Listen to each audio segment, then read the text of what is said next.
নমস্কার বন্ধুরা, সবাই কেমন আছেন? আশা করি খুব ভালো আছেন। আপনাদের আশীর্বাদে আমিও খুব ভালো আছি।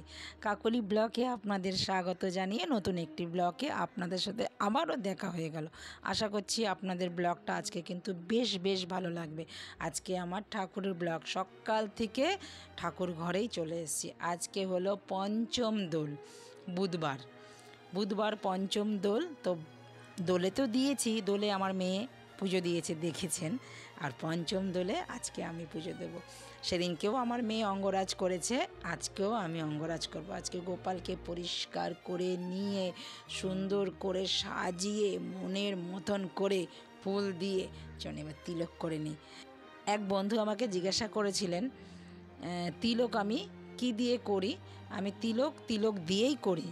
আমি বৃন্দাবন যখন গিয়েছিলাম তখন এই বৃন্দাবন থেকে তিলক এনেছিলাম অনেক। যেহেতু আমার গোপাল বিয়ে থেকেই ছিল, আমার বিয়েতে আমার মা গোপালটা দিয়েছে আমাকে, তো বিয়ের পরেই আমি বৃন্দাবনে গিয়েছিলাম।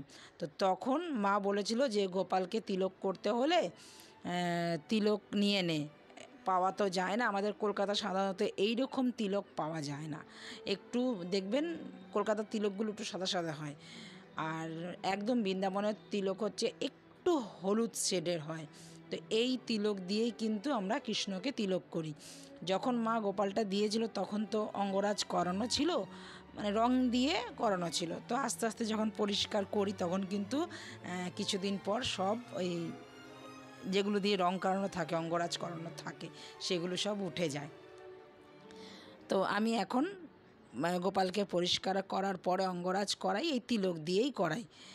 তো আমার গোপাল কিন্তু সুন্দর করে অঙ্গরাজ করিয়ে বসিয়ে দিয়েছি সিংহাসনে, আর লক্ষ্মীকেও অঙ্গরাজ করিয়ে নিলাম। যেহেতু কালকে বৃহস্পতিবার আর লক্ষ্মীকে নামাবো না, ওই জন্য একবারেই সেরে নিলাম পুরো দুজনকেই, লক্ষ্মী আর আমার সোনা গোপালকে দুজনকে মিলেই একদম অঙ্গরাজ করিয়ে বেশ নতুন বস্ত্র পরিধান করিয়ে সুন্দর করে বসিয়ে সাজিয়ে এবার আজকে পুজো দিচ্ছি। আজকে যেহেতু পঞ্চম দোল, আজকে ইচ্ছা ছিল ভোগ দেওয়ার, কিন্তু ভোগটা দিতে পারলাম না একটাই কারণে, ঘরে মেয়ে নেই, আপনাদের দাদাও নেই, আমি সম্পূর্ণ একা।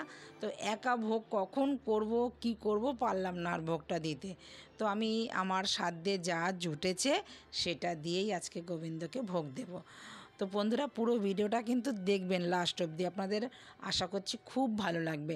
যারা যারা ঠাকুরের ভিডিও দেখতে ভালোবাসেন তাদের তো খুবই ভালো লাগবে, আর যাদের ভালো লাগে না ঠাকুরের ভিডিও দেখতে তারা স্কিপ করে যাবেন। জোর করে কোনো জিনিস কাউকেই করা যায় না, তাই না বলুন? তো চলুন এখন বাবার মাথায় জল ঢেলে বেলপাতা দিয়ে সুন্দর করে বাবাকেও সাজিয়ে দিই।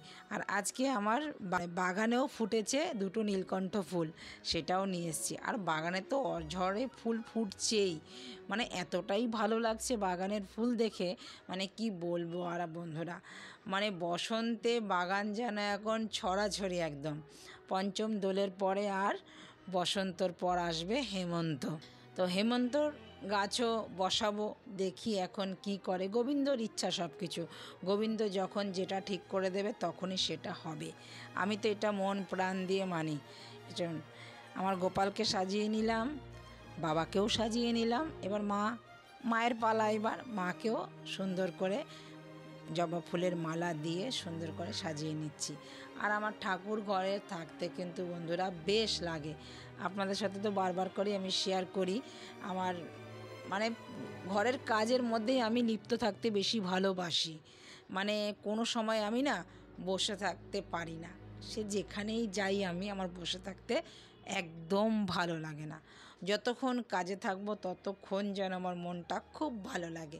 আর সকালবেলা থেকেই চালিয়ে দিই কৃষ্ণ নাম, এই শুনতে থাকি আর ঠাকুর ঘর ঠাকুরের কাজ করতে থাকি, মন খুলে মন প্রাণ দিয়ে, একদম মন প্রাণ সঁপে দিয়ে কাজ করি ঠাকুরের কাছে ভক্তি সহকারে। জানি না তন্ত্র সাধন ভজন কিচ্ছু জানি না, শুধু ভক্তি সহকারে আমার গোপালকে আমি ডাকি, তাতে আমার গোপাল আমার কাছে সাড়া দেয়।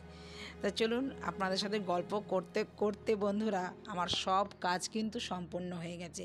এবার দাদা যে ফল এনেছে সেটা তো ধুয়েও এনেছে কিন্তু অনেক রকম ফল। দাদাকে কিন্তু বললে পরে দাদা জানে যে আমি একটু ঠাকুর ভক্ত, দাদা কিন্তু ফলটাও বেশ ভালোভাবেই আনে।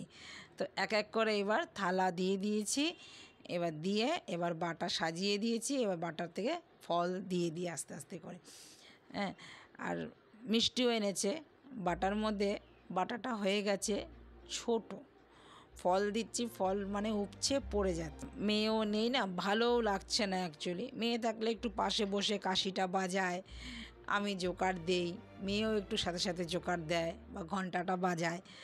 মানে একদম আজকে একা, একদম মানে কি বলবো। তাও গোপালকে দিচ্ছি তো ভালোই লাগছে। তো থালাটা না মানে ছোট হয়ে গেছে, আর বাড়ালাম না থালা, যেহেতু বেশি কিছু ভোগ নেই বলে এই নিত্যি থালাতেই ভোগটা দিয়ে দিলাম। আর একটা থালা নিয়েছি, ওতে মিষ্টি সাজিয়ে দিলাম। তো সাজানো কিন্তু আমার সব হয়ে গেছে। এবার চলুন তুলসী দিয়ে নিবেদন করে এবার ধূপ দ্বীপ জ্বালাবো। জ্বালিয়ে এবার আবিরের থালাটা তো গোছাতে হবে।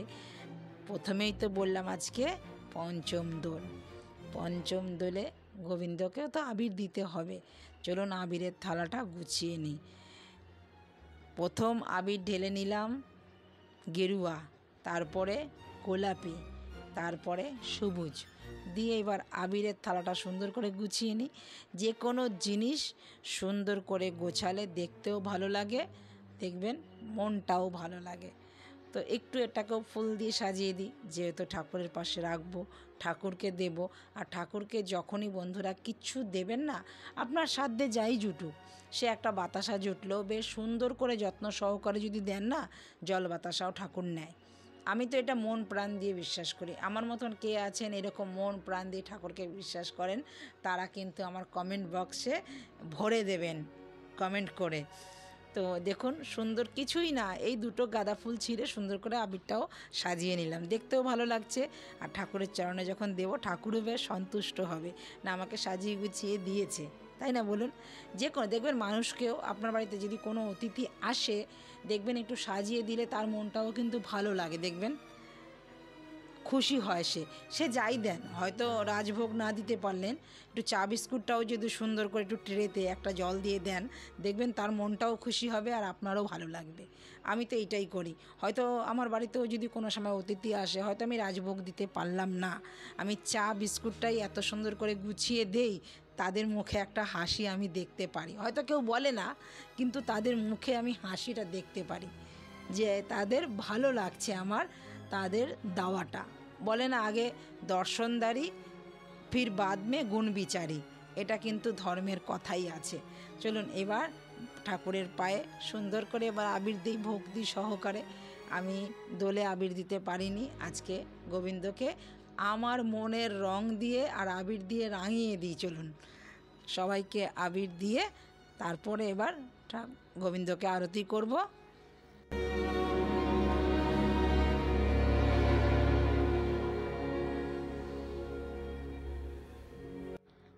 ভক্তি সহকারে আপনারাও আরতিটা দেখতে থাকুন, আশা করছি আপনাদেরও খুব ভালো লাগবে। যদি কোথাও ভিডিওটা ভালো লেগে থাকে, লাইক কমেন্ট শেয়ার করে আমার পাশে কিন্তু থাকবেন বন্ধুরা।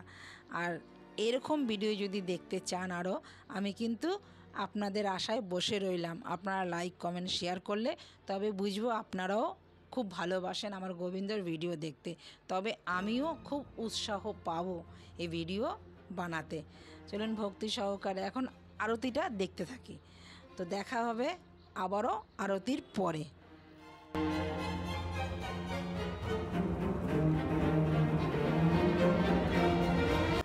বন্ধুরা ভিডিওটা কেমন লাগলো, যদি কোথাও ভালো লেগে থাকে লাইক কমেন্ট শেয়ার করে পাশে থাকবেন, চ্যানেলটিকেও সাবস্ক্রাইব করে পাশে থাকা বেল আইকনটি প্রেস করে।